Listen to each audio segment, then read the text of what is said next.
One model. Welcome to my home. Mr. Paul Ahuruonye, thank you very much. Thank you. It's my pleasure. Thank you. It's a great, the pleasure is actually mine. You know, the pleasure is mine. I personally welcome you to the Stephen Ikebude show. For those of you that are watching out there, this is Paul Ahuruonye. Yes. We brought the show to his house. And that's beautiful. I've been to your house, now you are in my house. Yes, yes, you have been. And, it's a pleasure to be here. Yeah. You have a very beautiful home, I must tell you. Yeah. And the neighborhood has a very good ambience. Thank you very much. We are starting today's episode with a cup of coffee. Yes. It's the culture here where we live, you know. It is.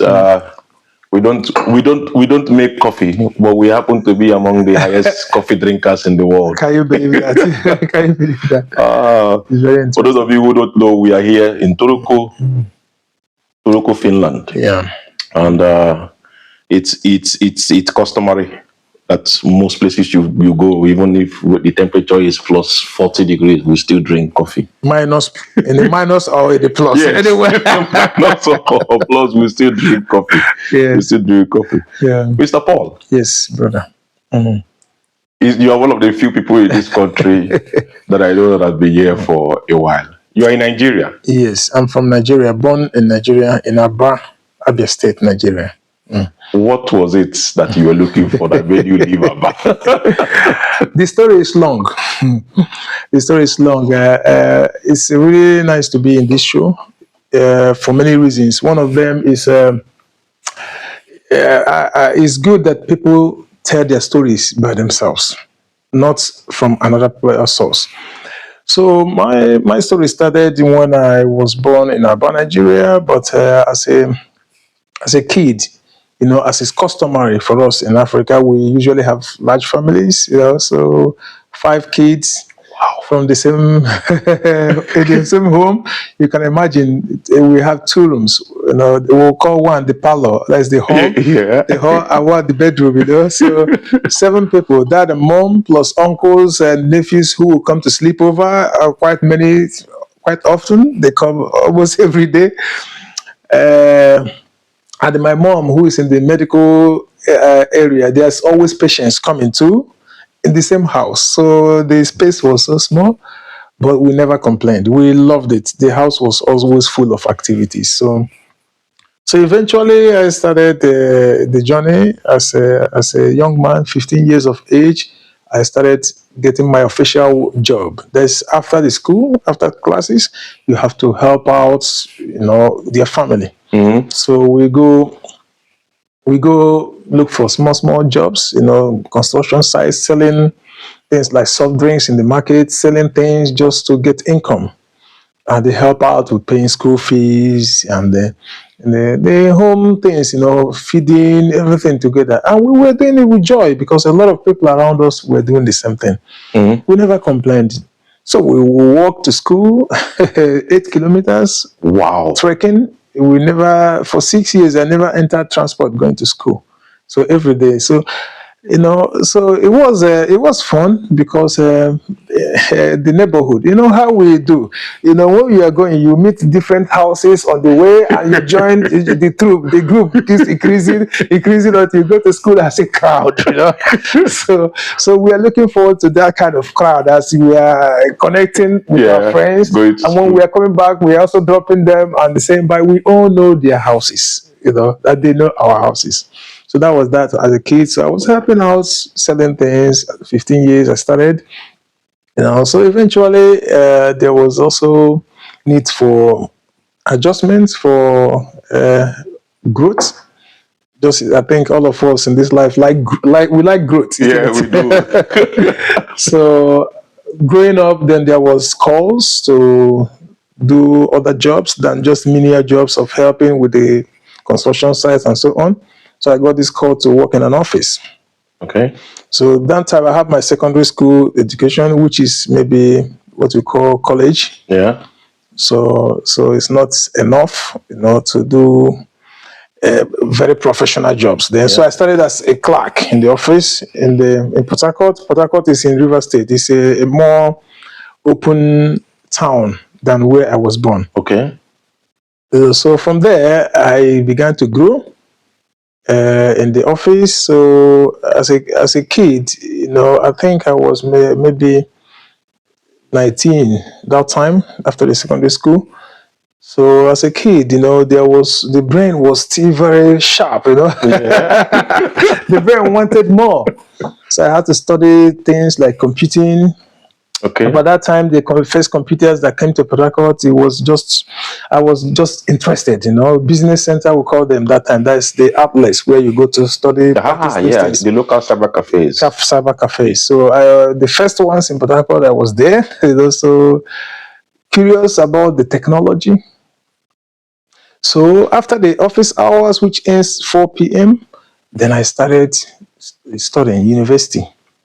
So university is after the school, after the job, I have to go in the night to study when others are sleeping. So I was increasing my education while working at the same time. So my office noticed that this guy has been, growing, so fast. So they gave me so many promotions. So they decided to pay for my school fees. They pay for everything. So everything was going so smoothly. Wow. So, gradually from bedroom and parlor in the Abia to me having my own flat.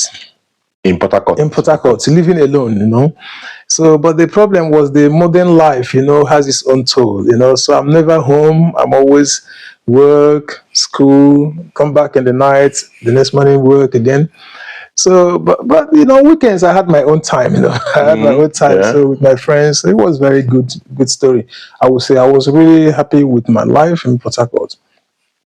Then eventually, one of my uncles, as the case usually is, begins to tell me he was living in London that time, so he begins to tell me about possibility of education. Then I also got many scholarships in my university in Port Harcourt.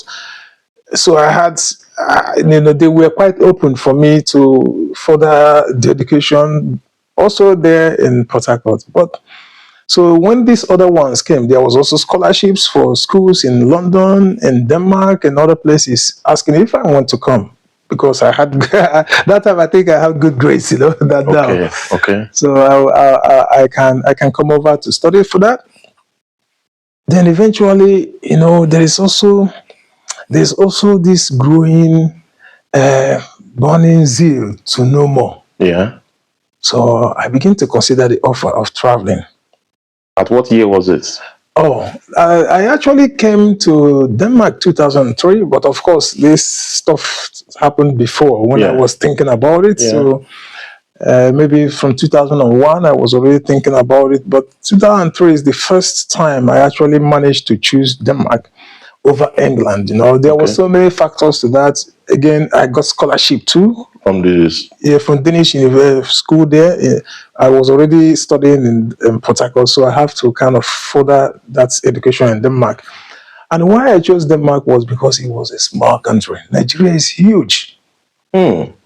So I've been used to huge environment noise, So I wanted to try something else. I guess out of curiosity to find out what is this small country all about. And that time the information system was low. So the cyber cafes, how it works. Yeah. You only pay for 1 hour, 2 hours, and you have to be fast to do everything at the same time. Otherwise, so the database was not enough to gather enough information that you need. All I know is that it's a smaller country, and again, there is also many other things about what we call Japa. So this Japa system is maybe one of the things that have contributed to many other things, So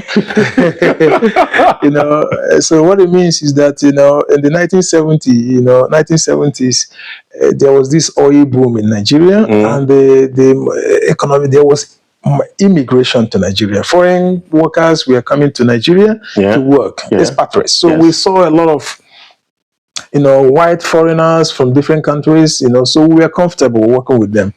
But in the 80s, things began to change. There was economic meltdown.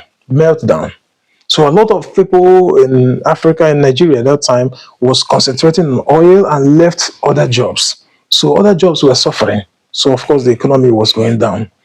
So in 1984, I think that time $1 was 0.76 cents, Nigerian cents that time. So it was very equivalent or close to equivalent. But the economy begins to go down. Like now, it's 1,000 plus. Yes. So 1,700. So the meltdown was so much concentration on oil and many other things. So many people started traveling. So in my network, a lot of people were traveling. I didn't actually understand everything about traveling. So it's just a thing that people travel. And me, I was also curious on education. Yeah. And my uncle has good plans for the family. He also wants me to help out with the family. So I saw it as a privilege of also checking what is out there and also improving status. So of course, as a young mind, you don't know all the stories. So that was when I got interested in traveling abroad. So in 2003, finally, I made it to Denmark with a lot of other troubles on the way. But the good part of it is that I traveled the best way possible. I will encourage anybody legally. So you don't have to do all these things we see on the television, all these boat travels and so on. People go and risk their lives. Is not recommended. So when you said you traveled 2003 yes to Denmark to study, what was it you went to study? I was already studying economics and accounting in Port Harcourt.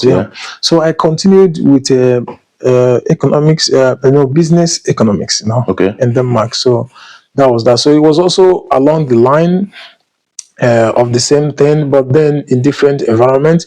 So I actually graduated. I finished in January, February 2007. And by March of 2007, I was already in Finland. I think it's March 7th. I came to Finland. Wait. Wait.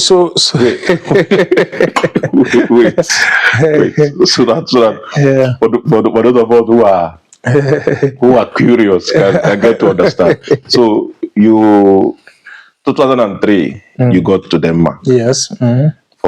To study, and then you finished in 2007. January 2007, January, February, I think. And you left immediately. You left Denmark immediately. To Finland. Yes. So, what was it that Denmark didn't give you that you felt you were going to get? Actually, Denmark gave me everything. I did love Denmark. It became a second home to me, because it was more international than Finland, So the decision to come to Finland was just due to marriage. In 2005, I got married, to a Finnish lady. In Denmark? Yeah. Well, we met in Denmark, but we got married in Finland, October 2005. So, of course, after the marriage, we lived some years, less than 2 years in Denmark. Then we moved here. Of course, if you ask me, Denmark has already become my home. I don't know what I'm going to face in Finland, so I could have liked to stay in Denmark. But then I also knew that in marriage, you have to also, if we have children, if children was coming, which we didn't know all the factors then it would be good to stay closer to their grandparents. Since my own parents is far away in Africa, so they can actually be closer to their own parents in Europe. You know how it is. I'm going to my grandma's house. You know how it is. So I don't want to deny children of that family thing. So you are family oriented. Very. But your life in Denmark as a student, what were the experiences like? What kind of tell us I will. the part of Denmark that you lived, your history there, if there is one or two things that comes to mind when you look back. I did make a lot of new friends, in Denmark there. I think that we had a more social life in Denmark because there are a lot of foreign people there. Actually, it was Copenhagen, so capital, of course. Okay. So Okay. capital city, there was booms, job booms. There was easy access to different types of jobs. So you could switch jobs easily Okay. in Denmark. So the job opportunities were there. So the type of life was that is different from Port Harcourt in a way that is a lot more busier. I was busy in Port Harcourt because of school and work, but of course my job was adjustable because I could actually work with freedom. It's Okay. my home. Yeah. It's my home, so I could work with a lot of freedom. So I can adjust things, and that is very fine. But in Denmark, I have to go time wise. You know what they call African time. You know what they call African time. So I have to learn, on being precise with timing. So when our school is ending, this time I must be in this job, and that time I must be in this job. So I was switching between 2 to 3 jobs in Denmark after school. 2 to 3 jobs. Yeah, some of them is 2 hours, some of them is 3 hours, so we were, we have to step down when we come to Denmark, and that is also one of the things that happens when you Japa, when you actually travel abroad. You will leave the area of your expertise and do a lot more a different job, like menial jobs, the ones that you can possibly get. And that time I was doing cleaning. In the beginning, Okay. I was doing cleaning. So you have to clean this office, you do that school, you do that. So the jobs are just partitioned into small, little hours to sustain yourself. So that's what I was doing. So I didn't just go from, like in Port Harcourt, from school to work. I work to school. I was going from school to works. Wow. So I didn't have time. I didn't have time at all. So of course, it's so much busier. Okay. Yeah, but I had many good friends in Denmark, so I did like it. So my life was different in Denmark than in Nigeria. So, but anyway, we'll talk more about that. About If this. you This. Sorry. Yeah, go ahead. Go ahead. About this. Immigration. Yes. I told you that in 80s there was immigration to Nigeria. Yeah. I'm 70s, and about 80s plus, then there was immigration. Yes. People were going for Living. economic reasons to travel, and in my own case, education plus economic, reasons to travel. So, so then arriving here in Europe and living all this time in Europe, you have to also go through the normal stages most people do go when they travel. What do you mean by normal stages? When you migrate, Yeah. there's this euphoria, the first stage of excitement. I'm going for something new. I'm Yes. changing environment. I'm Yeah. doing this and that. So, so you usually forget to count the costs. Costs. There are costs. Okay, when you mean cost now, you mean monetary costs or No. Of course, I talked about the first stage of this migration. Yeah. That is the honeymoon time. That is when you are excited about travel. Then there is also the second stage where there is crisis. Crisis is that situation you begin to know that, there is this cultural shock. There is this new thing that I didn't know about, and how do I navigate about it? What do I do? How do I get information? And there's other things like in some areas, racism and so on, that you know that you don't belong here. You are not supposed to do this. You are not supposed to do this. But in your own home, you are just free to move around to do what you want to do. Okay. So that crisis of noticing that, I can't.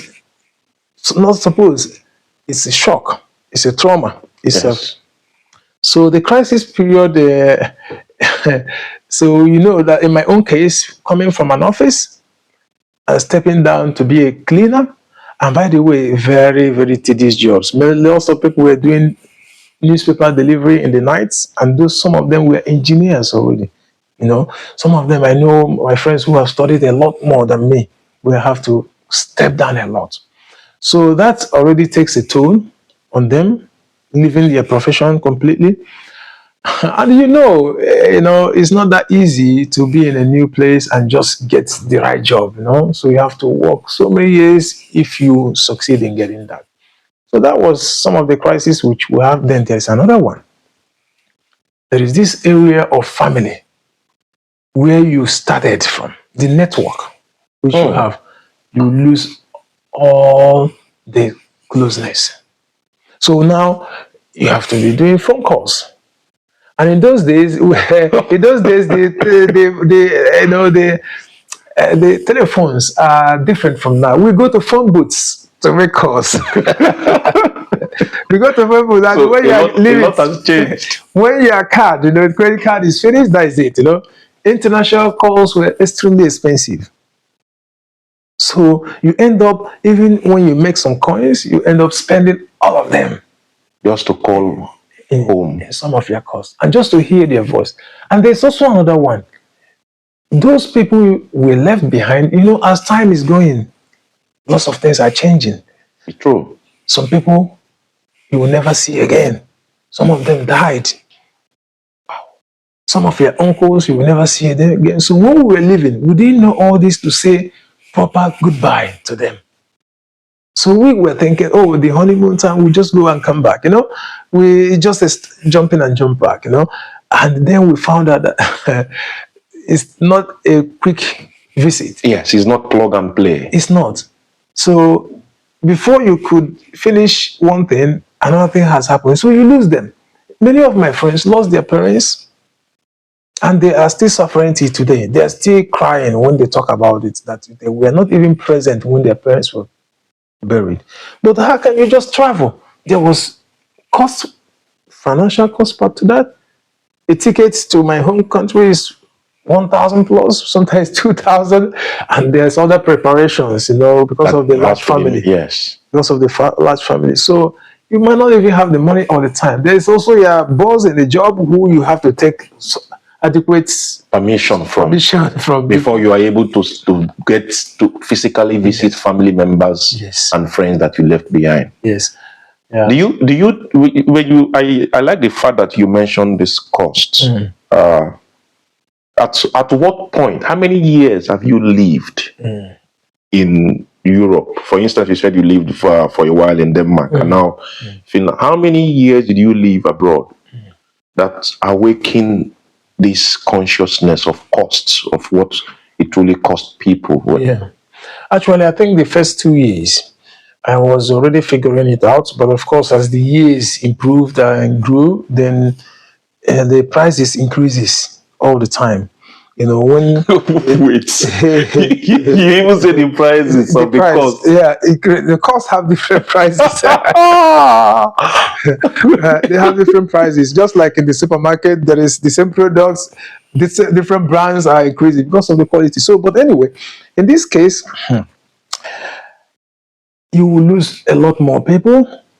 What happened this year is different from what will happen next year. Some kids in your network, in your family network, when you see them again, they are no longer kids, they are like this. You don't know them anymore.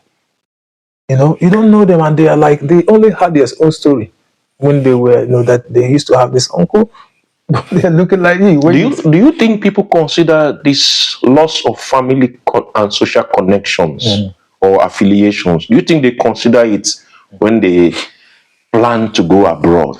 This is the point. This is the point of this particular conversation. So now, in those days, we didn't really know anything about it. There was not enough information for us to access. By the way, I told you about the cyber cafes. Yes. So we didn't have this long reach of knowing things. So the books and the things that are around, if you can afford it, they don't tell the real story. The television channels, they're only showing, when people in Europe, they live a very happy life, jumping in the trampoline. And I was seeing the children jumping in trampoline, but I didn't know that summer and winter is two different things. Nobody jumps a trampoline in the winter. I didn't know that one, you know. That's a good one. Nobody jumps the trampoline In the winter. in the winter. I didn't know that. So we were thinking, okay, it's all about good, you know. But then, then the social problems that is in Europe, we didn't know about the winter darkness here, the depression, the loss of connectivity, where you don't even know your neighbors because your neighbors are also suffering the same thing that you are suffering. Wow. In Europe here. So we didn't know that we will not be having this visiting our neighbors like we do in Nigeria. Yeah. So I remember when my mom visited me, the greatest problem she had, the cold was big problem, but the greatest was not able to go to my next neighbor to say hello, how are you? I'm here and discuss with my next neighbor. Wow. She couldn't do that, but she could do it easily there. So she asked me, what kind of, why did she come here to do what? So she cannot live with other people, and she wanted to do that, but she couldn't. So, and that on its own is how to contextualize the costs that we don't put into consideration. The hidden costs. The hidden cost when we think about migration or going abroad. If your mom who visited you in a very short period of time found it as a problem not being able to talk to neighbors that are close to her, if even your next door neighbor, in the name of privacy, individualism, or but on a more serious note, what did your mom actually say? Because now she has not been long here, and she could find out that what were our reactions regarding this? Yeah, she told me that she was super bored. She doesn't have anything, to do because in this is a custom there to move around. So we found that she was confined in the apartment. Only when I take her to some friends, that's only when she can go. So her freedom of moving freely, whatever she wants, was constrained, and she didn't. That made her feel so sad in that time. She liked to visit here. But then she told me that it's like being in prison. Wow. That's what she said. She didn't know what else to do if she cannot connect to people she wants to connect with. So when we visit friends, she was just always asking, am I permitted to do this, to do that, in this your place? Boy. This is another kind of mental imprisonment just by being abroad. Yeah. So we don't know that stuff, and again, the televisions are always publishing some positive things about living in the West, only the money and the economic areas, but they never published about the social crisis. There are so many social crises. Like is that intentional? Well, we don't know there is propaganda. We know there is propaganda in the media. It's not everything that is America is doing in Pentagon. They tell people, they hide a lot. There's what they call confidential, top secret. So I think that it's just a lot of propaganda going on politically. So when I come here, when I talked about. When I was in Nigeria, I seen people jumping in the trampoline, and the advertisement was joy. So, but when I come here, it is vice versa. The advertisement I see is people asking me, like my teacher, my professor in Denmark, he asked me, that I only know of Biafra, I only know of Oshoko, I only know of people whose stomach is big and who are poor, who are so hungry in your village. In fact, the first Finnish person I saw asked me 3 questions. I remember in my school, in those days in Denmark, she asked me, it was my classmate, in Nigeria, do you eat rice? Do you have rice? She asked me if there are block houses. Are there some houses or just usually trees, people live in the bush? And she asked me the third question, are animals walking on the road everywhere?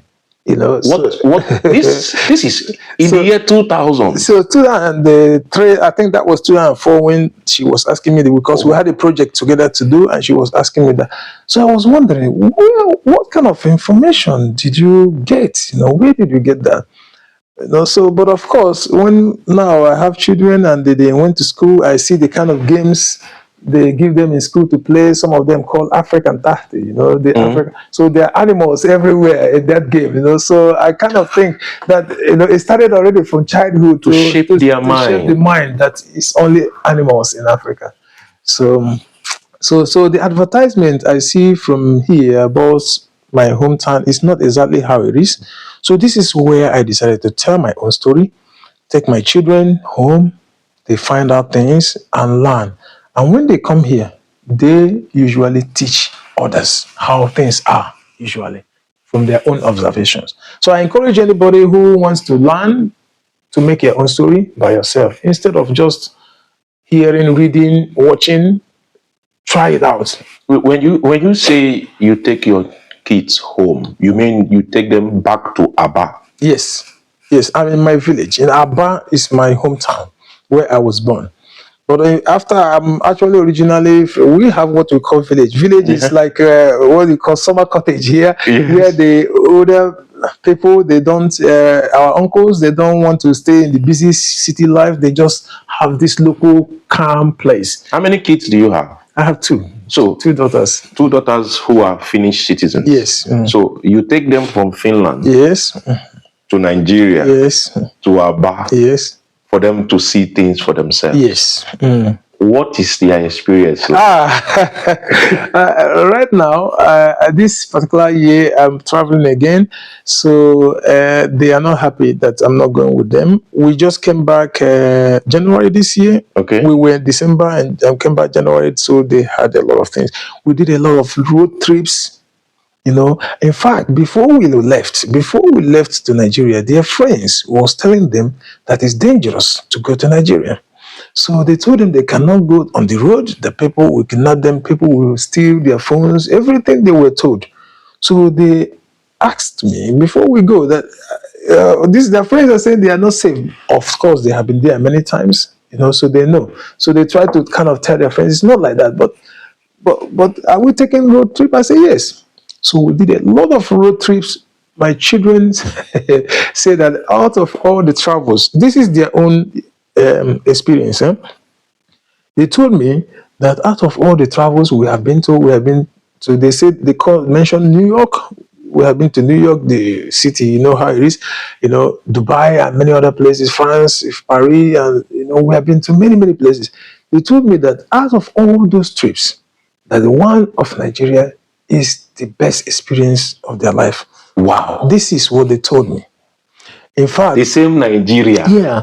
So you can find out that it's not about buildings, it's not about flashy lights, it's not about, it's about the values that people get. The connection to people. How you connect with other people.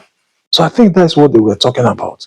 2007, you moved to Finland. Yes.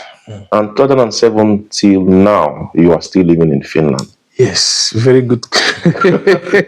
I never knew it could have been like that. I thought it's just a few years project. You know?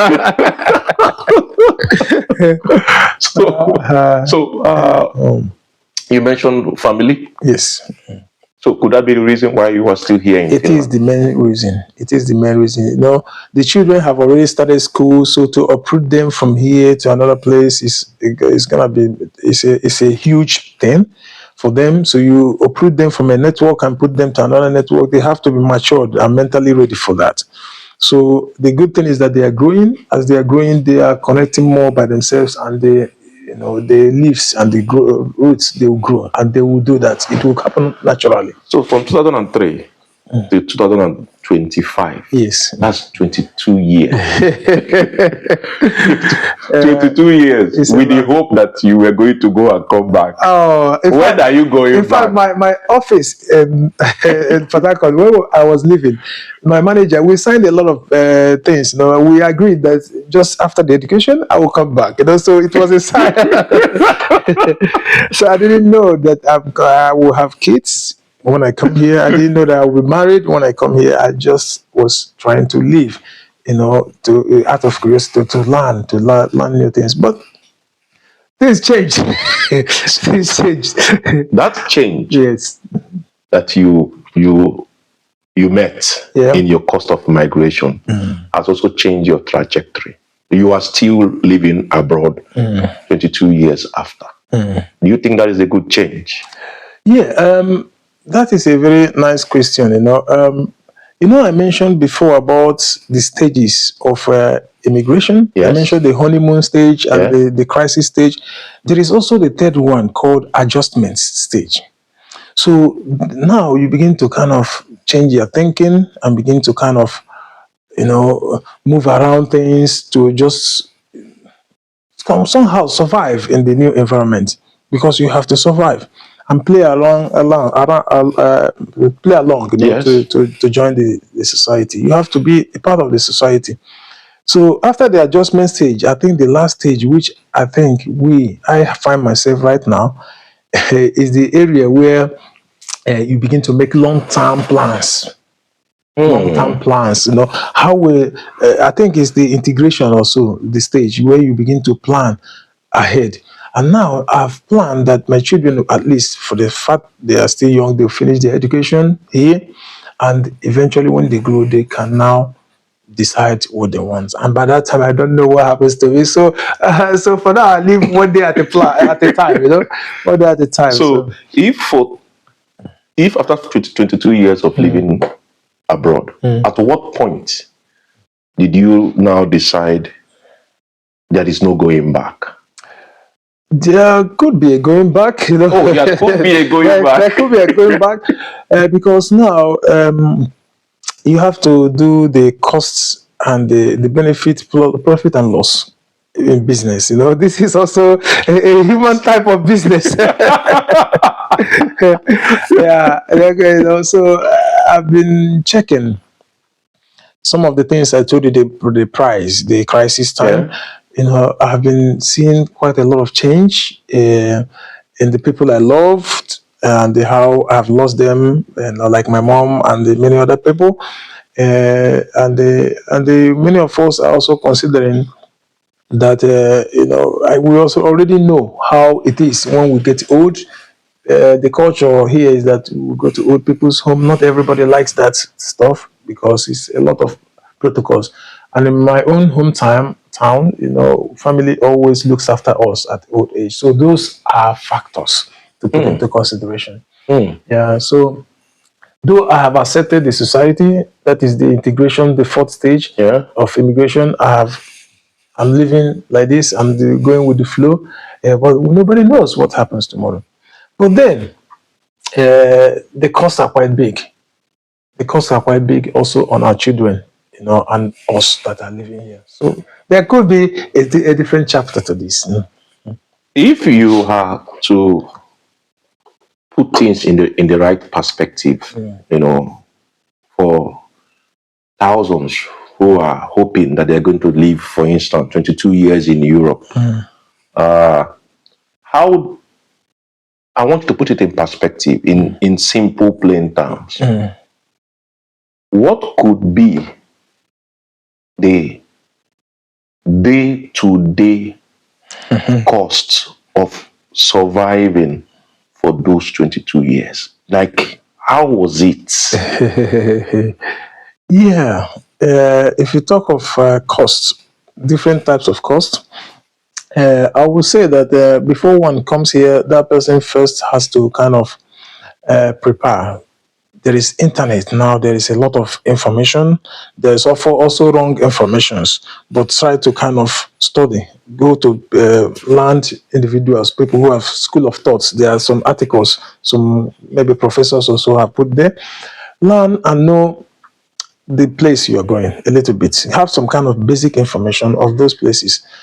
Then when you manage to get to a society like in this particular part of the world, you begin to adjust, and you will not have their local cultures the way you want. You have to learn a new culture, which might change your own identity.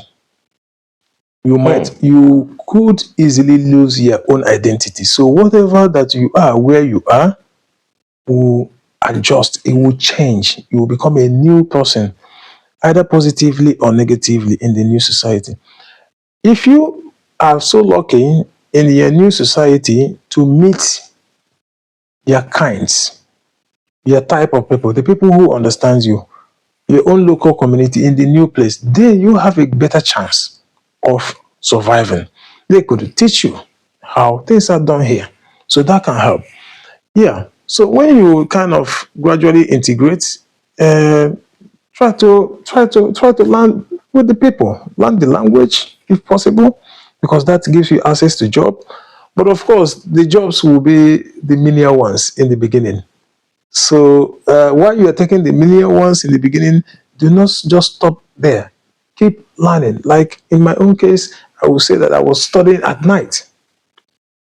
Mm. Yeah, in my own education in Finland, yeah, if you have the language, you can study professions in Finland and begin to change. Some of us had to become a completely different profession from what they used to be, like plumbers in Finland, while in other places they could be completely different things, doctors or whatever,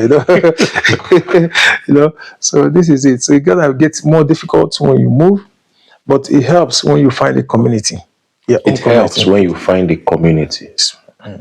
It is very important to find your own community. So this is where you start to feel belonged, because in your new society, you will find that as you will not get to from that first stage to acceptance immediately. The new society, nobody will accept you in the beginning. You are suspicious. What is your business here? You are suspected for everything. In fact, when I came to Finland, my story is quite interesting. I wrote 650 job applications. I was counting them. 650 job applications. I didn't get. I got only one interview in Hirvesalo, Then the lady saw me from the roof, from the upstairs there when I was parking, and knew that it was a colored man coming. That interview was cancelled, just like that.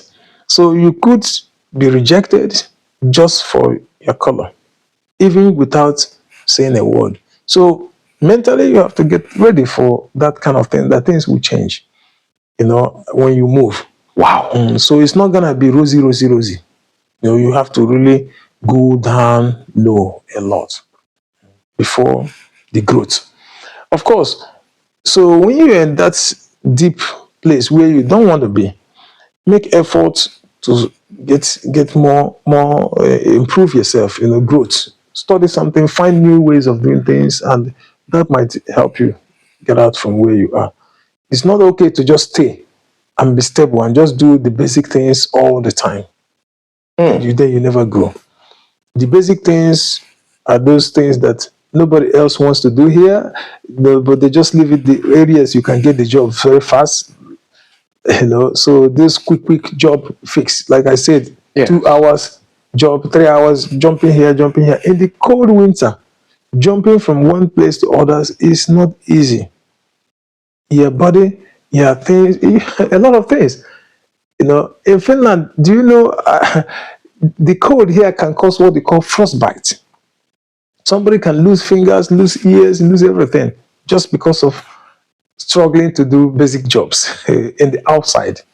When To you get are, a living, to get yes, income. yes, exactly. So do what is right for you and grow. Don't stay in the same place. 650 job applications. Yes, yes. So I was hoping that I would get job in my field of study. This is another area where many of us actually feel depressed eventually. Yeah, I was hoping to get my own area of study, but then, you are not a local, so you cannot automatically expect them to accept you. So everywhere I was rejected. In fact, it is very easy to see somebody who is a local who is less qualified for you to be your boss. Yes. So I was just hoping, but eventually I just stepped down. I began to even apply for cleaning and other things, which I only did my first cleaning in my life in Denmark, and that's the only experience I had about that. So I was not very experienced in that when I moved here. And so, but that's how it went. So It's when you say it that way, a lot of people will not really get the clear picture on how low one can go just for you to get entry. I remember those days too when when I moved. It was supposed to be. I had a lot of high hopes. I was thinking I would come here by. I would do more of teaching people, telling them exactly. this, that, hoping that I was going to, for like you said, it establish a higher status. Well, then it hit me when I looked at the community you mentioned, that was what people before me were doing. Yes. You know, the dishwashing, the cleaning, Scrubbing. the scrubbing, like you mentioned, it distribution of newspapers. You know, and then it became okay. This is going to be the reality. Yeah. I remember then in Yarabempa, you know, Yarabempa was where my school was then. I walked into Prisma in Yarabempa, and I went to the info point to ask them for a job. You know, and you know. So now that you mentioned it, one needs to be mentally ready to go low, to go really low. Yeah, both physically and mentally, because it's not just about the physical part. When you are doing it, how happy are you with your job? Yes, we know that not everybody is happy even with the higher level job due to stress. You know, there are so much economic cuts in Europe, in America recently. We know about this Trump situation, the deportation of lots of people. So in the West, they also have their own social problems. So they are cutting fundings even in social services that used to be their main thing, how they were known. So the governments are cutting and cutting and sending people out. So to survive, you have to go seriously low. You have to accept doing more for less. Wow. Otherwise, you can't pay your bills. So so sometimes when I see some people who know nothing about Africa, and then maybe some of the old ladies, they grew up in different environment than us. So they ask me, how life is in Africa. I say that I usually tell them in their language, in the way they can understand. I always tell them that, usually, like my uncles in the village, the village is like summer cottage here, or where we travel sometimes out from home, we visit there where it's calm and come back. They don't use money. And they're like, how can they survive without money? I said, those people, they usually grow what they eat. And most times they sell it and get extra money, to just do the basic things, maybe send their children to schools and so on. But right now, so it is also very different lifestyle, different style of living to grow what you eat, to eat biologically, naturally, and a different lifestyle to always not even know your food, which you eat. You have to always buy everything. You mentioned that the media from the Western world do not tell the real costs of their societal problems.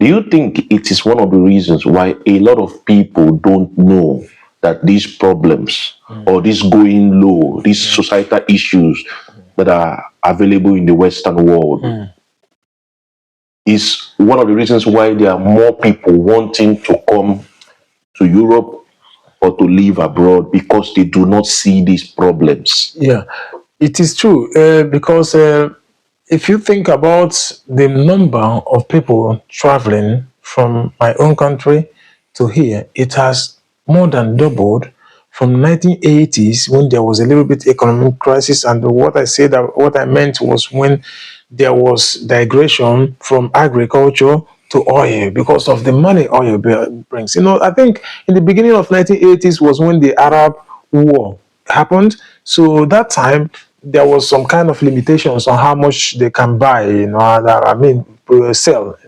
So there was focus on Africa, the ones when they noticed that Nigeria also can produce oil. So Nigeria was adopted into the OPEC, Organization of Petroleum exporting Economic countries. Yes, yeah. yes.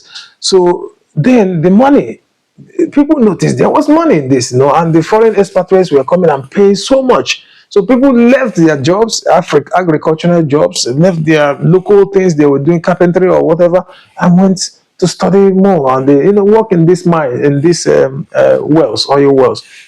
So they lost touch in their local jobs, agriculture. So they lost a lot of we lost a lot of our own skills there in Africa. So it does affect our own economy. So when the economy got worse, the number of people that noticed the social immediate instinct of the change from agricultural age when food was on the table to when everybody who was producing the food, or many people, not everybody, has digressed. So the agricultural sector suffered. The food becomes a little bit of problem. Yes, so many of them decide, oh, now there's economic problems. Some of them begin to travel. So the number of people who travel from in the 1980s till now has always doubled. Coming abroad, coming to Western world. Because now they think there's more stability in the economy here, more than where we live. But now the reality is coming out. There has been a lot of deportations, like we see now in the media. Yeah. There's a lot of frustrations. Yes. There's some people who are living here who are not even connected at all, who are not happy at all. They are only finding they want to go, but they cannot. When you go home, also there's another way. You have lost all your networks, or the basic networks you used to know before you travel. So when you go back, you have to start again building them, because many of them have families, maybe moved to different areas, and maybe they are not in the location you know them again, and you don't have their phone numbers. Remember, in those days, the phone numbers was not a thing, We were just living as a community that time. We were not in the internet age. No, we were not. So I don't have their phone numbers. Some of them you have to begin to find in Facebook and so on with their names. But like our culture, the family names are similar. So there may be different Paul and Ahuruonye everywhere in the internet. Yes. So and many of them are not even on the internet. So you lose the connectivity. So you have to start from the beginning again.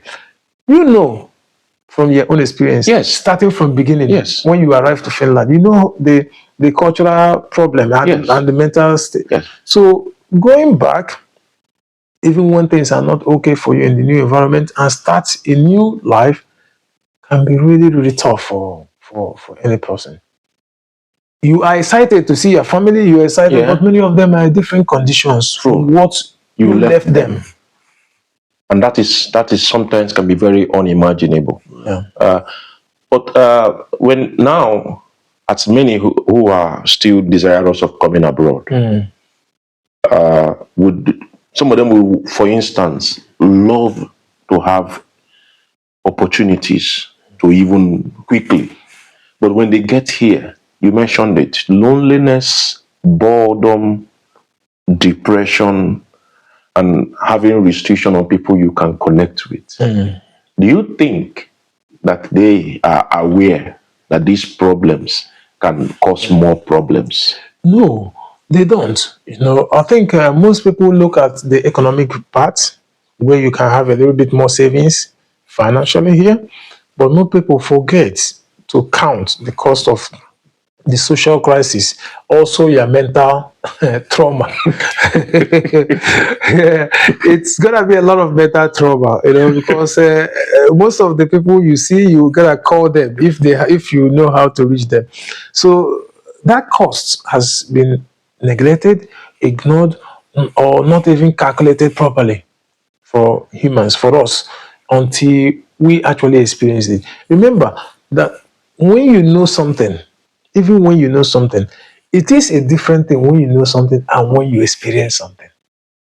So when you're experiencing it, that is when the real cost. Reality sets in. That's when you actually know, this is how it is. It's not this way. I thought it was this way. Unless you have somebody who have experienced exactly the same thing and tells you this. And usually, many of our families, our friends who are, helping or giving information when we are coming here, they will never tell you about this cause, the trauma part. They will not tell you about that. They usually think about the economic part, where you can get maybe jobs and so on. So, but then, this is the time for us to improve. This is the time for us to kind of tell the things how they are. It's not only about money. It's not only about economy. There are other values in life. There are other values in life that contributes to your happiness, to your fulfillment, and to your joy. It is better to live, for some people, it is better to live, like I said, my uncles in the village, are they with no money? They would not prefer to come here at their age. One of my uncles is 96 years old. Hold on, you just mentioned age, and then it hits me. They would not want to come here when they're old because of their age. Yes. Is there an age you would recommend somebody to come abroad based on your 22 years of living in Europe? Well, I'm not an expert in the field, but I can say it from my little experience that if one have to be here, the person must be old enough to know what is going to do. And when somebody is 18, 19, you're so young to know those things. You're just, the brain capacity of it improves the more you grow. So I would say from 25 minimum. Okay. So that you can at least have the capability of information, proper information, research, a lot of research to find out. And but then you find out that it takes you a bit more time to adapt to the new society. If you arrive here at 25, you're already like 30, before you kind of balance yourself with all kinds of things that you need to do in the new society. But then that's another part, because now you, as a person, you want to kind of improve in your relationship life, So in that time when you're already 30, it is already gonna be hard to be doing shuttle, here and there. So you could find yourself engaging yourself in the new society and building a different culture from what you could have liked to build from where you started. Wow. So that is a cost. That already would change a lot of things throughout your whole life. It changed for you. It has changed for me. I didn't calculate. You didn't plan that, but it changed for you. You came to study, and then you found love. Yeah, exactly. and children came in. Yeah, and children came in, and now you have been living here that long because your trajectory changed. As a good father, taking your children, your Finnish children to Nigeria, to Abia, to experience now local life from what they are born into. Do you advise that for many migrants who have kids with natives in the country or in the environment that they live in? Would you recommend them? First of all, I would say if one is comfortable, what I mean by comfortable is not having everything you need, everything you want. I'm talking of if one can afford to look after his family, feeding, dressing, accommodation, I would say that person should stay there. Because the area the devil they say is better than the angel you don't know. In fact, I have a very personal experience, recently about this topic. One of my very good childhood friends, actually, He had a hotel business in my. He still has a hotel business in my local city, Abba, and things are going quite okay. He is not an average person. He's actually one rich guy, so he's fine. But still, it's not for economic reason. He just wanted a status living, just to improve something, to find a new way of living. So he moved with his 5 children from Abba to USA, April this year. So you know yourself when you hear this.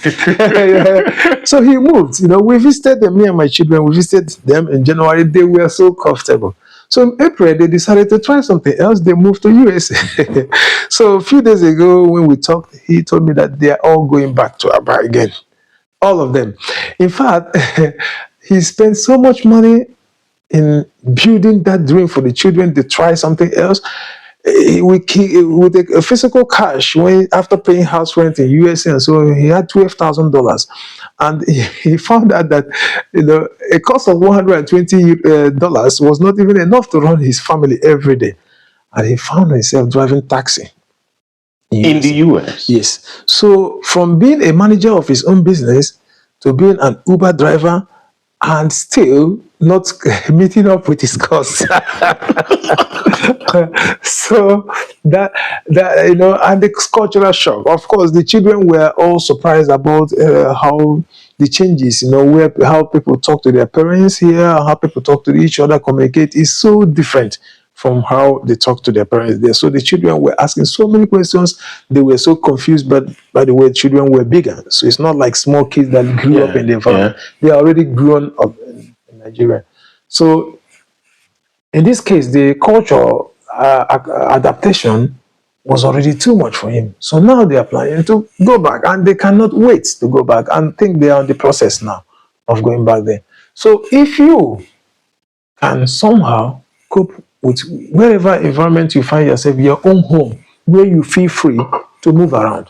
You remember when you arrived here, when we were doing 1 or 2 preparations, you said, "This is our home. This is your home." I said, "Yes, I can move around how I want to." Isn't it what I told you? Yeah. So you can do what you wish to do in your home. Even with less money, there is a lot of satisfaction that you will get with less money than when you have a lot of money and you are sad with your money. Are you telling people not to migrate? No, that is not the point. Many people migrate for different purposes. There are experts. I have also friends who are IT engineers who come here to do projects. Some of them want to stay and finish the project. Some of them wants to go. People should migrate. The world belongs to all of us. The whole world. People should move around. This is the point where we experience new things. We see things. But if one is coming only for economic migration, to make money, there are other costs to that To be considered. But if you come in for experience, I am open to that. I like experience. No. I know you like to talk live. I like the experience. The point is that I have come to realize that you love to chop life.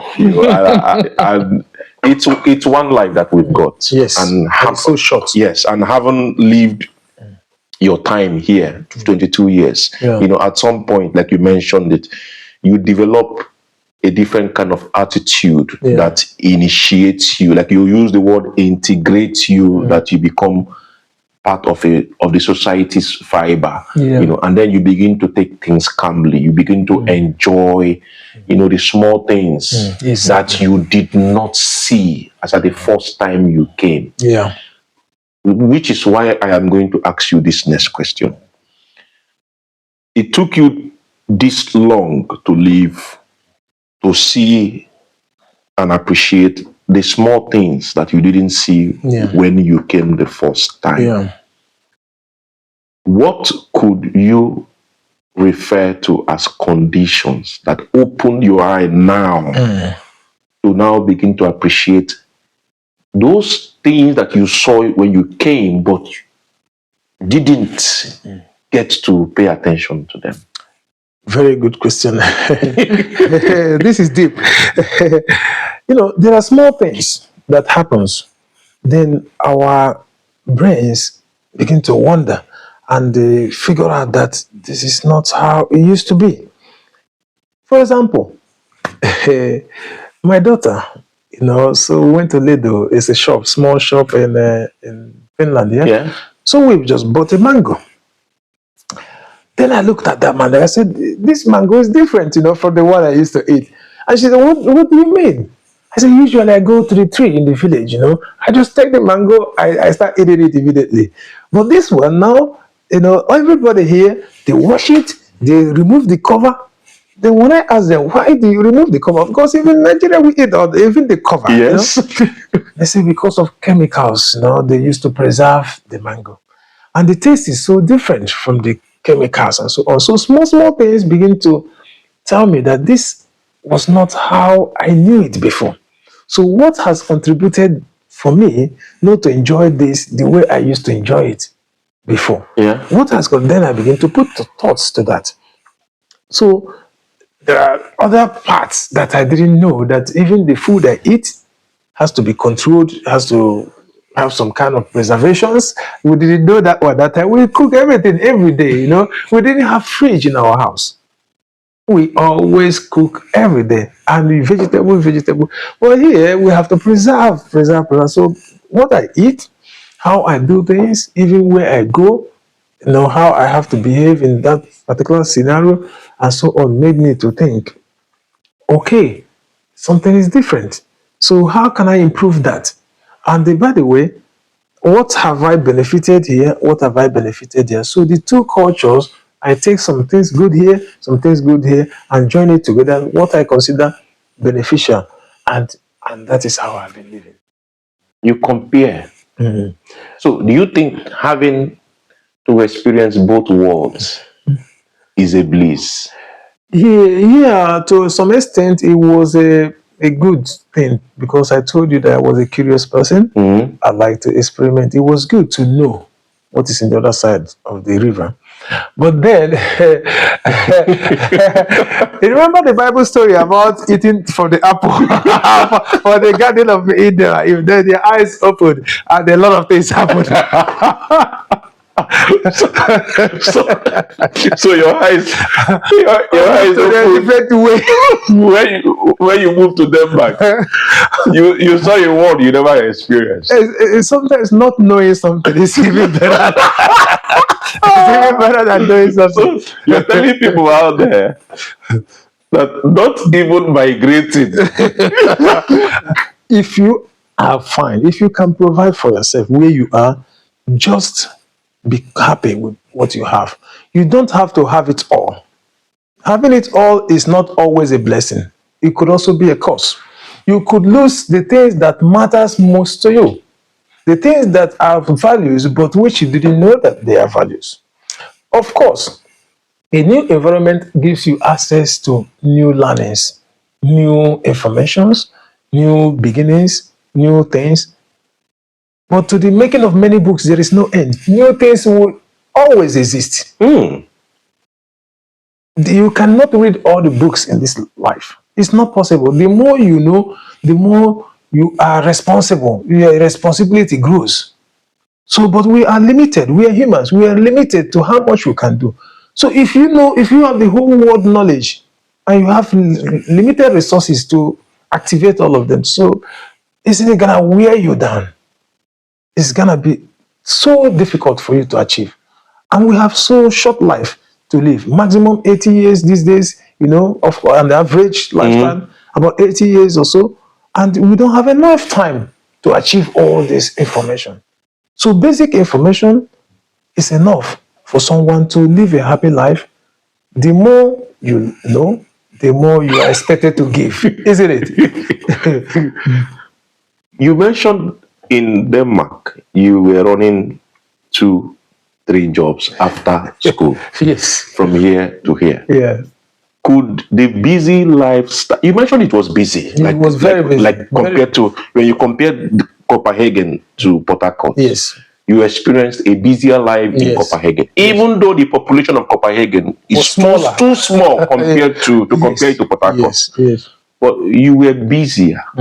Could being busy abroad be a problem or challenge to people' entire lifestyle? Thank you for that question. It's really nice. You know, we have 24 hours in a day. The doctors, they have recommended that we should sleep about 8 hours. That's 1/3 of our life, isn't it? Of our day. But then, if you are going to school and spending 8 hours, it's already 1/3, and you are in between jobs and so on. There's assignments, there is social life, there's people you know, and the visits.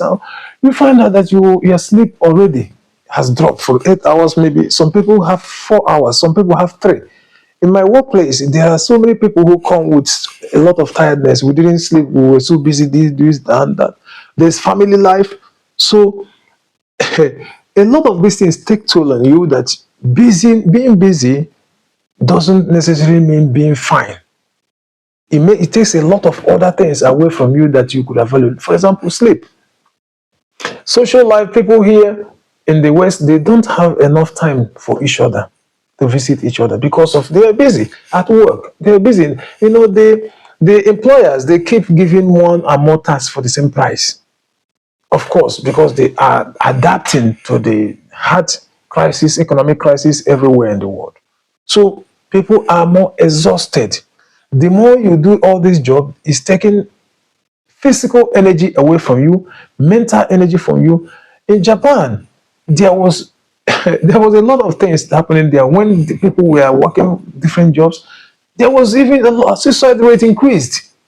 People come back, they don't have time for their family. Their children didn't know their parents. Wow. Just checking in America, there was this statistics of how many hours have parents been spending with their children. It was so mind-blowing to know that many of them didn't spend up to 1 hour quality time with their children in a day. It's the same in Finland. Yeah. Quality time. I'm not talking of being present. If you are present after working and you are tired, you are sleeping in all the time, or you are exhausted and mentally not available, or physically available, what is the quality?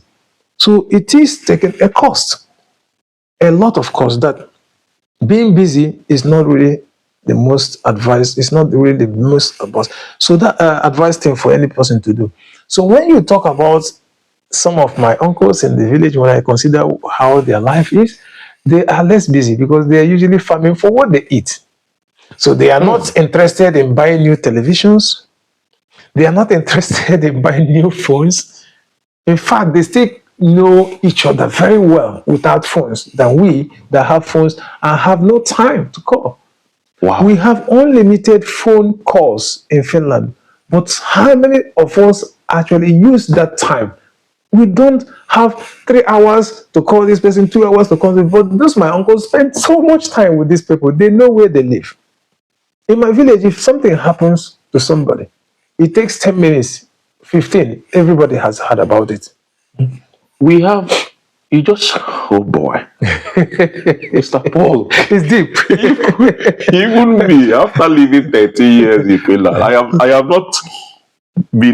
have not given it a thought like the way you just give a context. I must thank you for that. Yes, in Finland we have unlimited call time, unlimited data, No time to use it. unlimited text. But we do not have time to use it. Yeah. So could it be? Well, oh boy. Yeah. Oh boy. It's very So busy, being busy actually steals away from us than we even consider. Yes.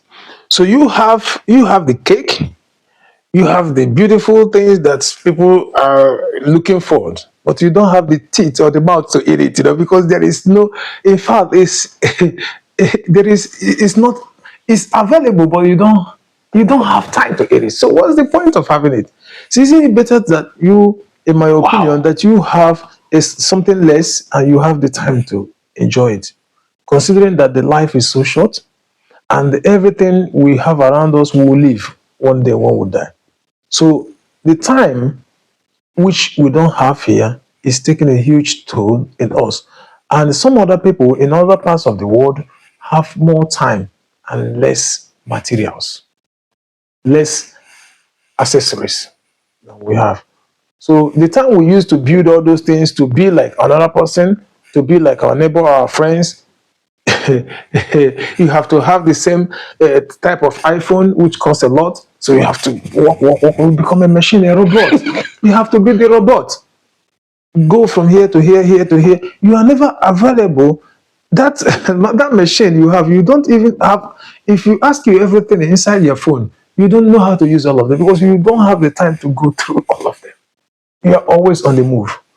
So this is it. So the question now is it better to have a little thing that you can control or you have a lot that you cannot control?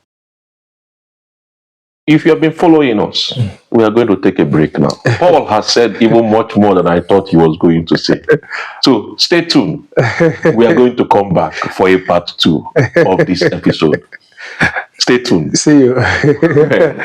Thank you. I welcome you back to the continuing part of this episode with Paul Ahuruonye. Remember, we are in his house here in Turku. For some of you who are familiar with Finland, Turku is also one of our big cities here. So we had come to enjoy the warmth of his home, and we thank you for the hospitality so far, and for the extent at which you have gone in sharing your migration story with us. Yes. Mr. Paul, welcome back. Thank you. It's a pleasure. See, Nantali. This is Nantali is a small city around Turku, so our local village here.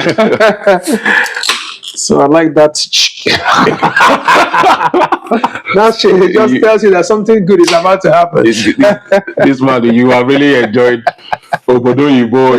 You have enjoyed abroad to the point that the small things now matter to you. Every time you hear that shit, that means somebody's about to enjoy it. Paul is an enjoyment guy, and sincerely speaking, you are a jolly good fellow. I can say. Thank you for this. Yeah, welcome, brother. I've enjoyed your company. It's good that you visited, and we have had some kind of really very freestyle, deep thinking, deep thought-provoking questions and answers. Yes. So I'm sure that this is also good for the audience there, the wider audience who have one or two things to benefit from it, and also use it to improve your own situations wherever you are. That's the point. Thank you. That is really the rationale behind this show. Because times have evolved, a lot are changing quite fast. Migration has become a very big part of the Western society. Many natives have diverse opinions, views on how much of migration they want to have in their environment, how detrimental over migration has caused to so many small villages. Yeah. Some villages don't have the capacity to take as much people as possible. Even the wars in the war in Ukraine, the amount of people who come to different parts of the UK, to Europe, it's challenging, even for natives, how much economically they have had to share, and the burden tells on them. You that you have lived in 2 different countries, I am sure you have visited a lot. Yeah. In your story, you told us about places like New York, Paris, and different parts of the world that you have visited. Yeah. As a migrant who now also live in Finland, what is your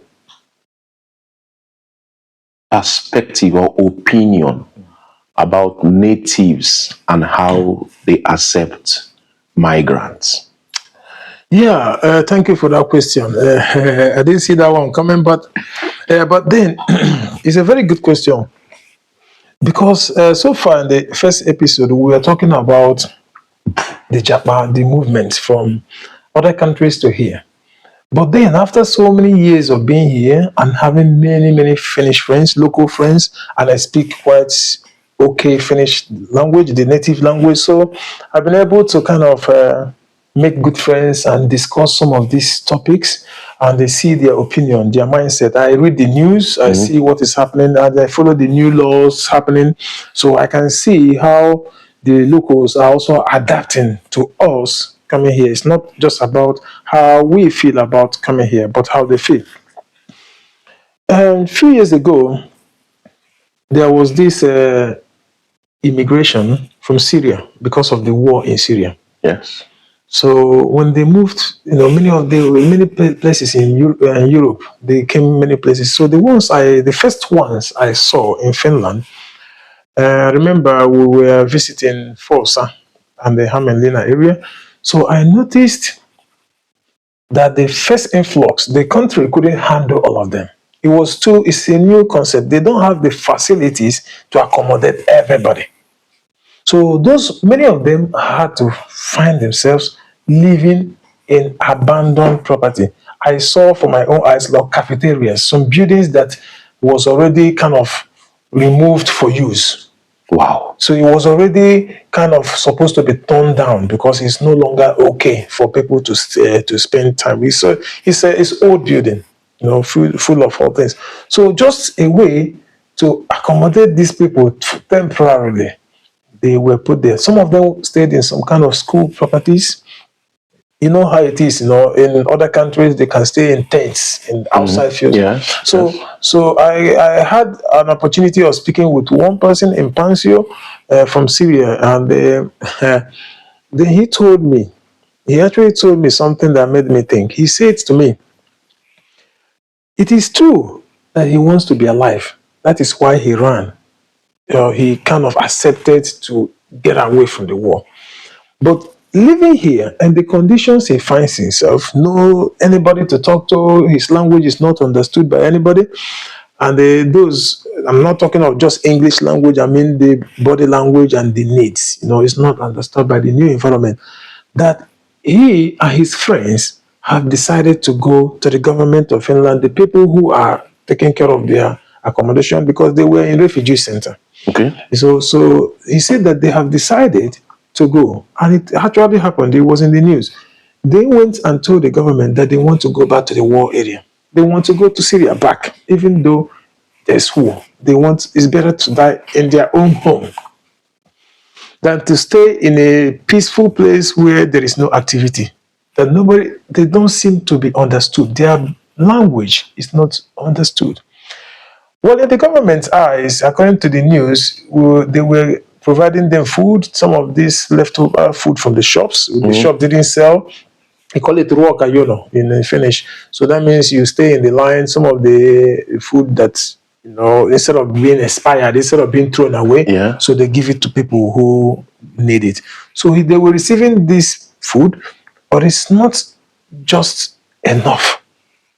They also need to be in their environment. So it made me think, what could cause a man, to want to go with his family back to war when there is peace? So you found out that it's not just about the food. There is a lot more. So in the Finnish media, they were mostly that time talking about, how can we be spending money on these people? Some of them came with expensive phones, more expensive than us. But they bought the phone in Syria, not in Finland. So there is a huge part of this for the local people accommodating this.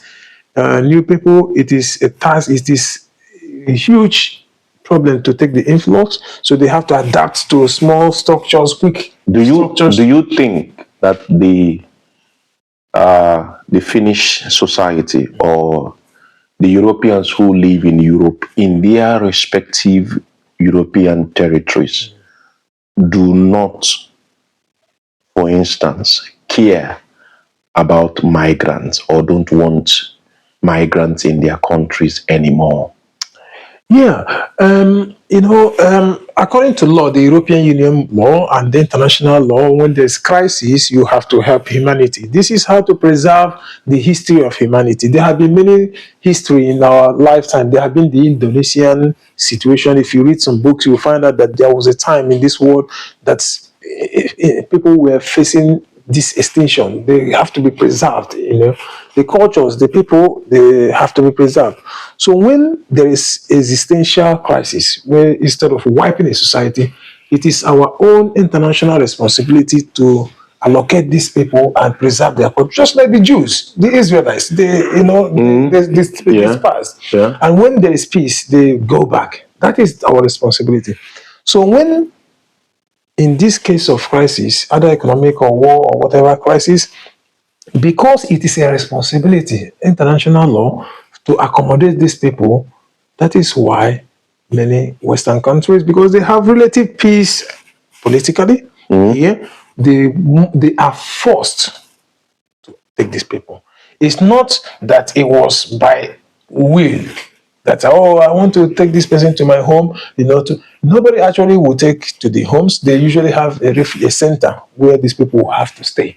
For them to get integrated slowly into the system. Slowly into the system. So it is just a lawful thing. So whether it is by will is a different thing. But what we see in the news is that lots of complaints that there's new culture. We don't know this culture. Why are these people here? And there's a lot of pushbacks, to how much is being used, how much money are we paying for this, taxpayers' money. And there is new laws. Few of them just came a few days ago about foreigners who have been in Finland for more than 3 years, who taking some social benefits for 3 months. They are not qualified for citizenship and all those things. So there are so many new laws kind of removing them from the social system, from being integrated properly. So, of course, I understand that, it is a cost for the locals, for the host, and as much as possible, they want to push the cost away. Yes, and I completely, I always say this for those who care to listen,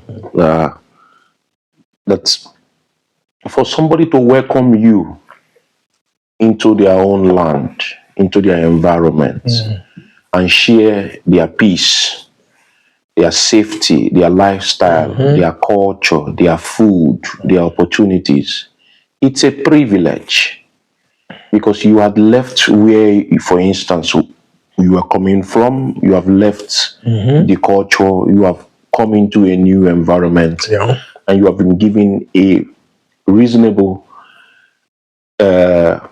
welcome, to the extent that you find yourself slowly integrating. It's a privilege. It is not to be taken for granted, and it is not to be abused. Nonetheless, I also come from a school of thought when it comes to the possibility of natives saying enough is enough, that we have had enough. We have had this, we have had that. Now, one of the theories that is floating in Europe is the replacement theory. Do you think that is real? Do you think that there are people, migrants, who are here to replace Europeans in their country of nativity? That is a phobia. It is a fear that is going to happen. But it has not actually happened. That in Ireland they have a different story. They think that the Irish language is lost. The original Irish language, just very few people speak it. Now I was in Dublin, and they were speaking it on television. The Irish people say we don't even understand it. So because of English, and it's very common to English. So, but not many countries have actually lost their language. But then the African community, many of them are actually losing their language because of colonial histories. So many of them don't speak their native language. They speak French, English, and so on. Portuguese in Angola. So the African community is actually the ones that are losing their culture. The Finland, here we are, they speak English quite well, very well. But if you don't speak Finnish language, your chance of growth is low. So they have preserved their language. So we are not replacing, I don't think the immigrants is replacing the locals. if you talk of culture. But of course, I understand what is happening now in Ireland. There are the Indians in UK. They said that there are so many now. They should begin to go, so that they have there's not enough houses because they have bigger families and they should go. So there is this phobia, this fear of a existential crisis where people think that we'll be replaced, but it has not really happened yet. It's said, but again, these are the prices of democracy, it's the prices of international migration. Things will change. The children we have here, some of them were born here, so where do they belong?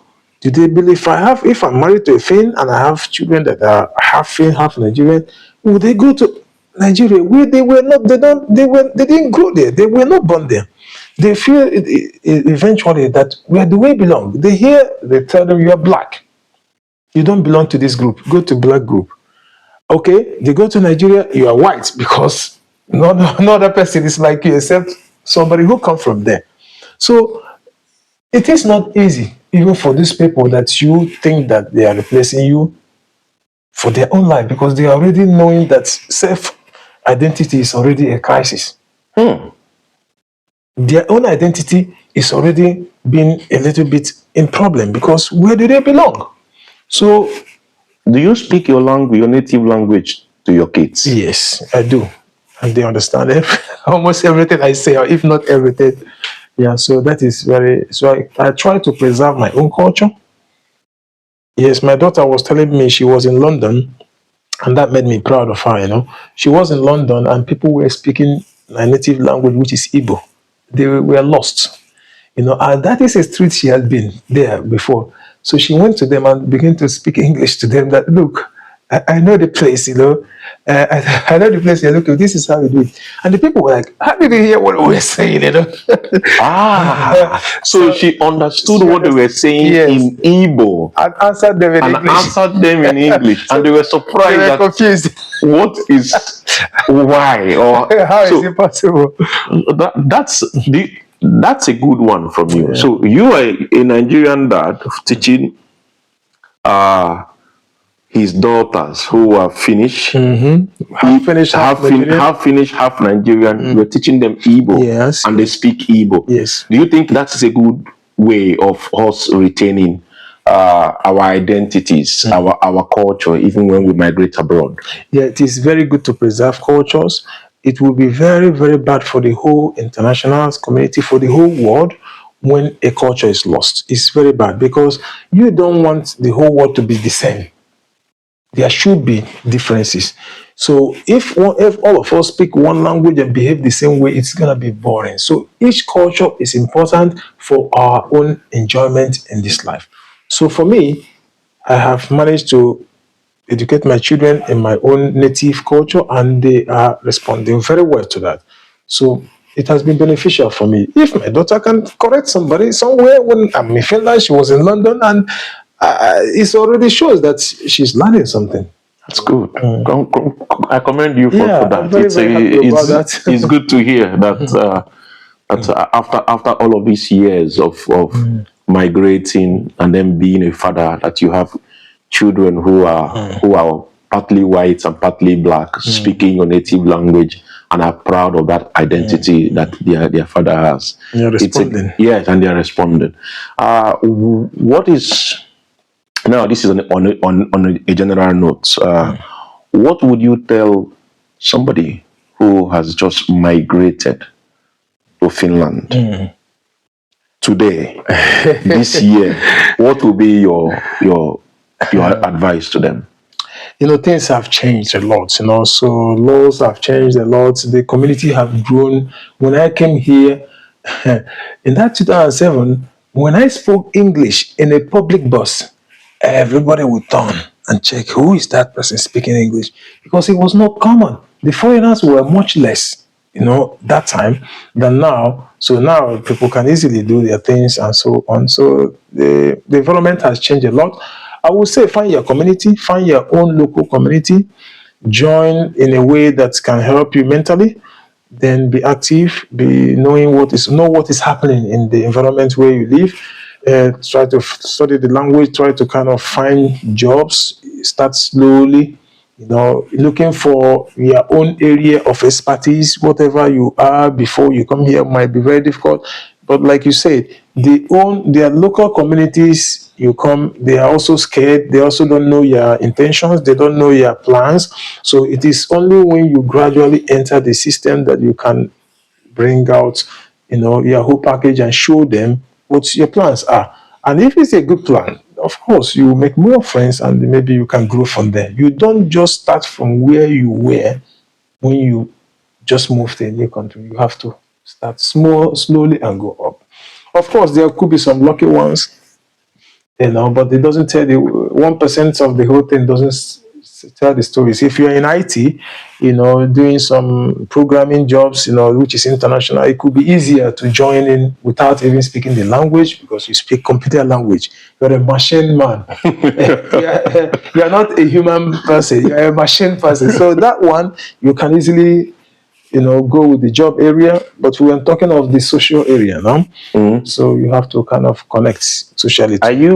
You said you are a Nigerian. Yes. You are from Abia. Yes. Are you part of the Nigerian community here in Finland? Yes. Do you associate with the Igbos? Yes, I do.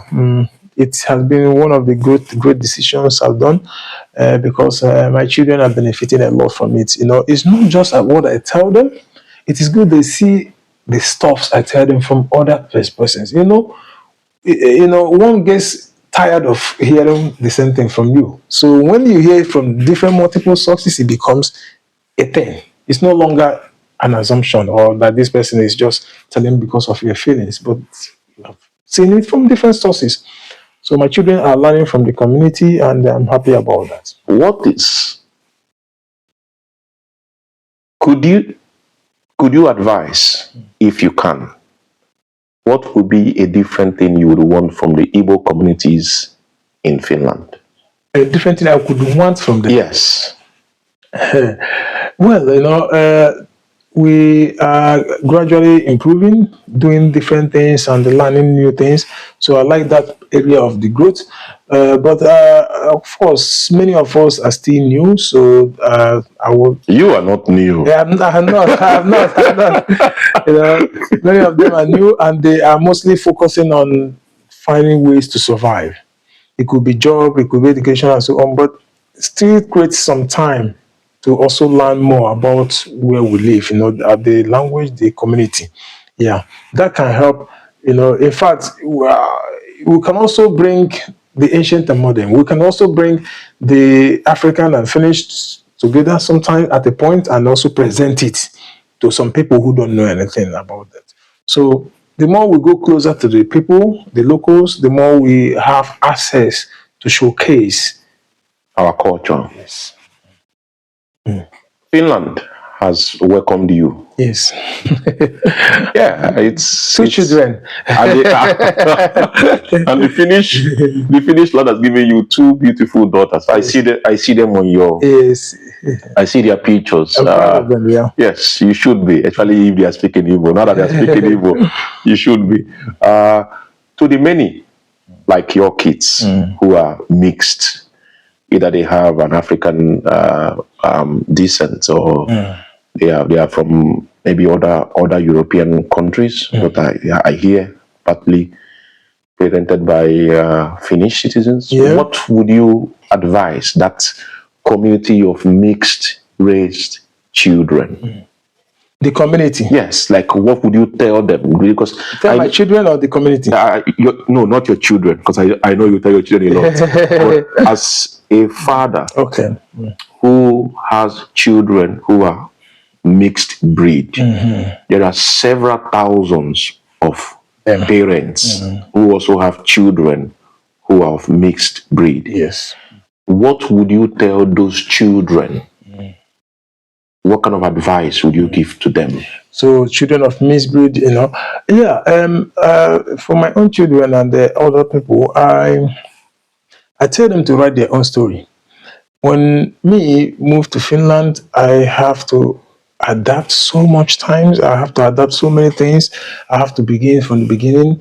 But then they were there. For them, it's different. They are born here. They don't have the stress of adaptation because they were born into the society, so they already the society. They are the society. So they don't have that stress of doing the same thing, starting from the beginning again. Yes. The beginning already is from here. So now they should look into becoming a more valued person, bringing their talents out, because some of us who came here, our own talent was pushed in to survive. They are not in survival mode. They have no pressure like we did. Study, work, study, work. They should focus on their education. They should study and create value for themselves. Become something that can be creative, that can be beneficial for the society. Get a bit more quality. And when they get quality, their demand, their need, even with their color, can be ignored sometimes. Their demand and their quality will increase the need to demand for them, so they can grow even more faster than me. That's because we know that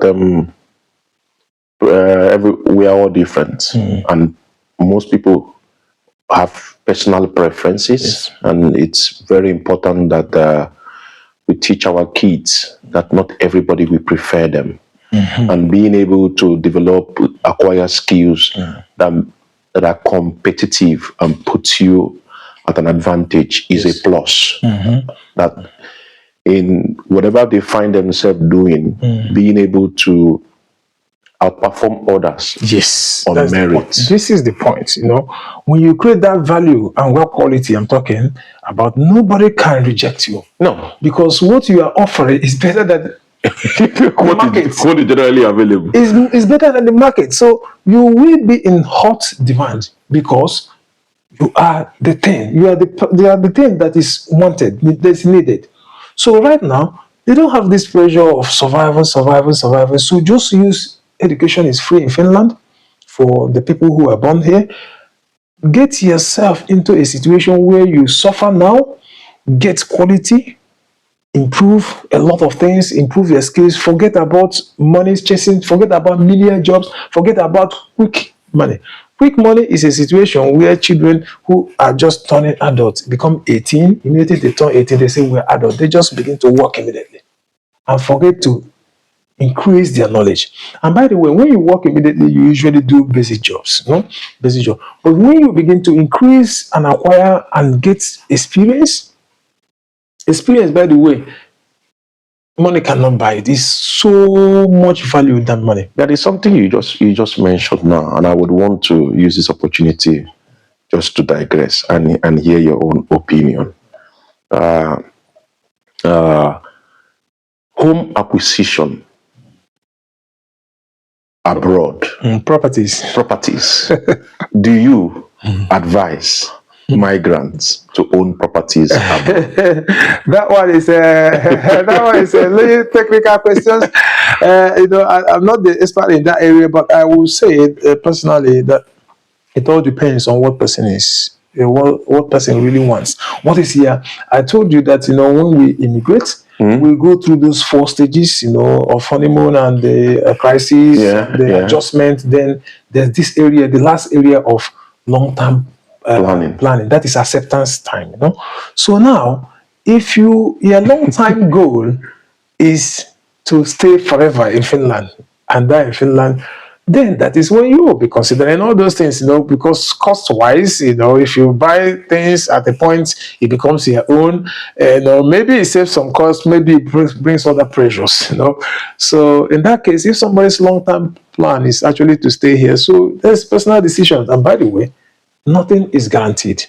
The house can lose value anytime. Which is, you just mentioned, it's personal decision. And in this show, what we try to do is to learn from those who have lived the experience, so that those who are watching, or those who want to live 22 years abroad, or intending to come, or even currently living, can learn from your own lived experience.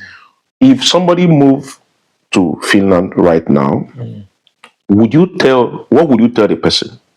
would you live from your own experience to buy a house here or to go back to Nigeria and build a house? Which one is first? From the same resource, of course. If you have all the money in the world, buy both of them. But it seems that nobody has all the money in the world, including the ex-man, the USA. So with the limited resources which we have, it all really still depends on your plans. If you really plan to go home, I think it's better home. But many people decide to buy where they are, which is here, and experience when they are still alive, not knowing what will happen in the future. Yeah. Because if you are saving for the future, maybe something will happen and you didn't enjoy that. And other people prefer that, for Ahuruonye. It's a way that, when I get to where I'm comfortable, that is my own roots. When I get to my own root, then I live the way I want. But when I'm in the area where I'm only existing for a short time, then like in London, a lot of people, are living in one room, and there are many families, they are not comfortable in that. So it also affects their mental health. So why would you live in one room uncomfortably and in a place where you live every day? And then you have a mansion empty or occupied by others. So you see where I say that it depends on where your own long plan is. But personally, to me, I rather live well where I am spending more time. Personally, to me, I live very well comfortable to where I'm spending more time than where I spend less time. There's always options. Do you own the house where you live in? Right now, yes. That answers the question.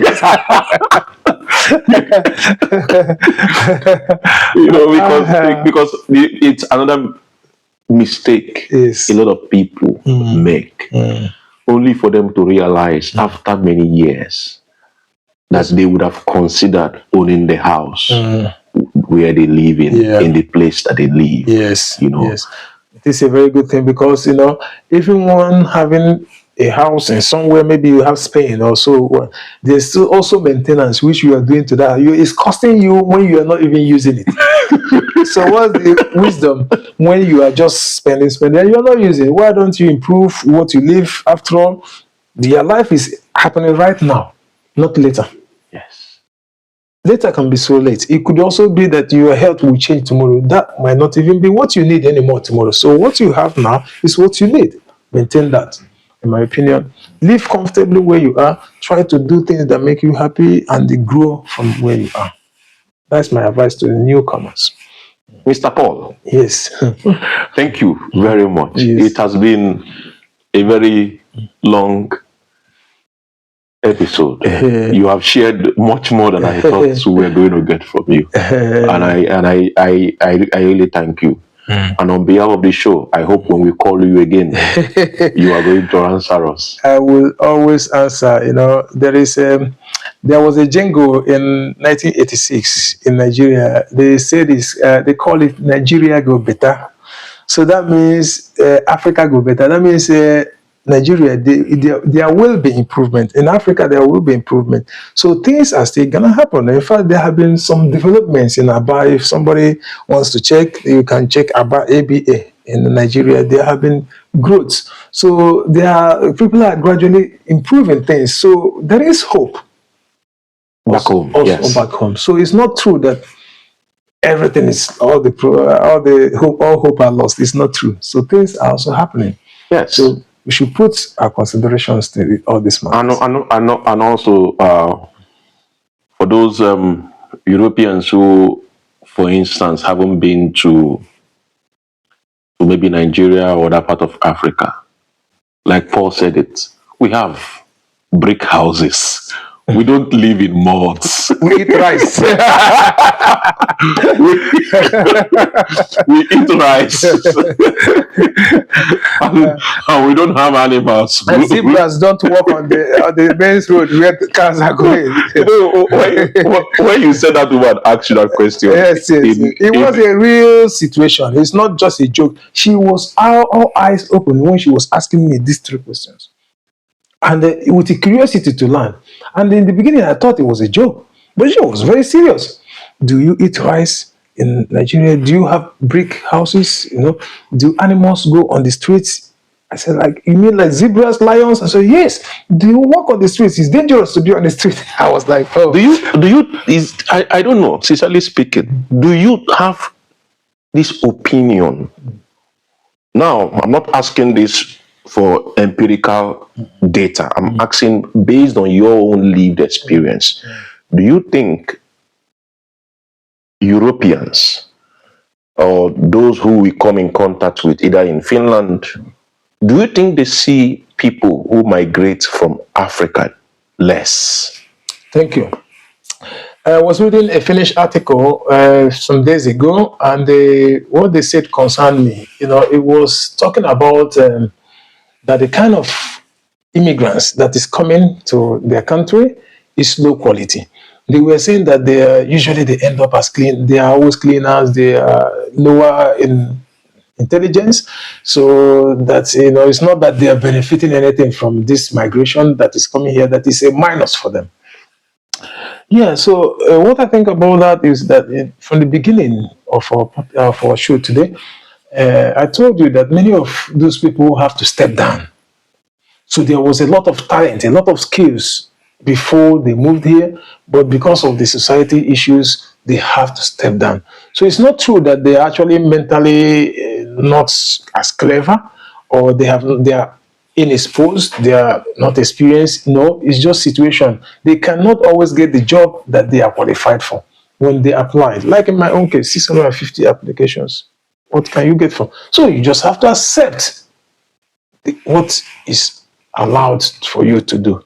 So they are not low quality mentally, but they are adapting. They are adjusting to the new environment. And the need to get visas renewed, residence permit conditions renewed, and to meet the requirements to continue their residence or stay in the native country that they live. Yeah. Warrant them to accept going new conditions that are not really suitable, but that's the only way to survive. Yes. So and these conditions require them to go to the low level that they are now considered low quality by the natives. Eventually, because the natives don't know the story behind the person.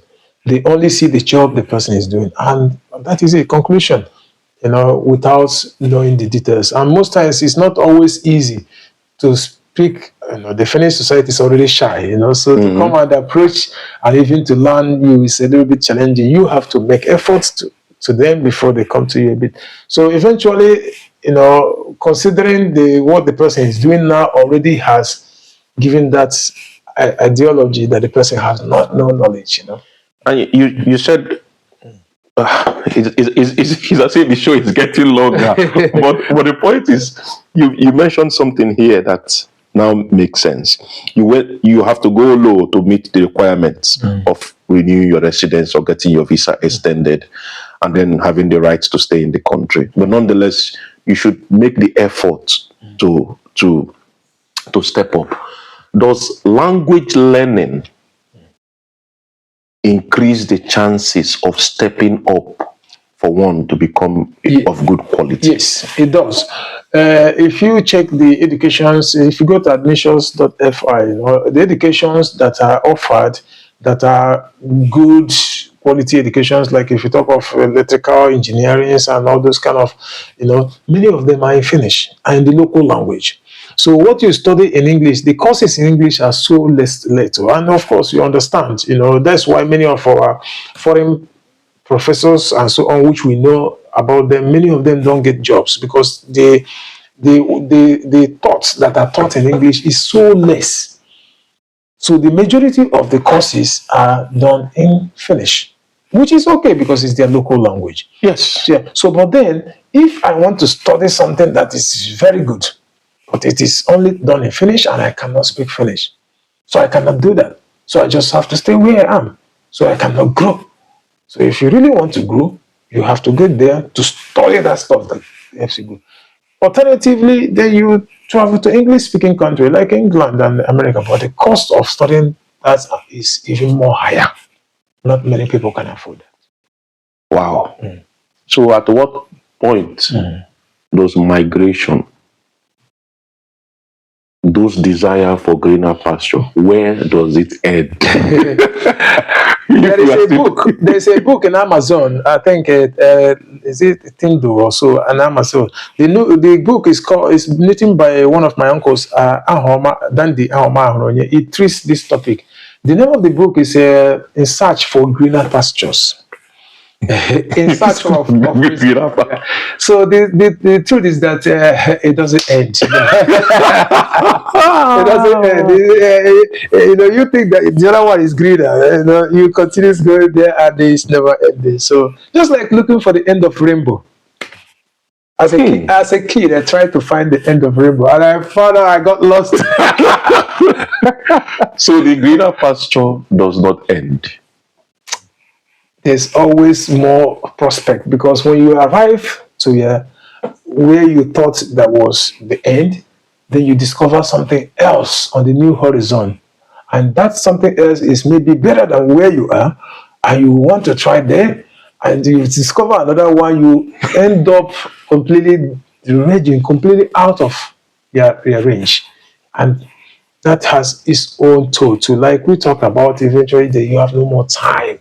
Remember, we have limited energy and limited resource and limited time. So you end up exhausting all of them. So stay where you are, enjoy what you have, and be happy with what you have. Mr. Paul Ahuruonye, thank you. It has been a pleasure. It is a pleasure of mine. And I'm sure that the thousands who are going to watch this are going to also enjoy and apply one or two that you have shared with us. Once again, thank you. Thank you.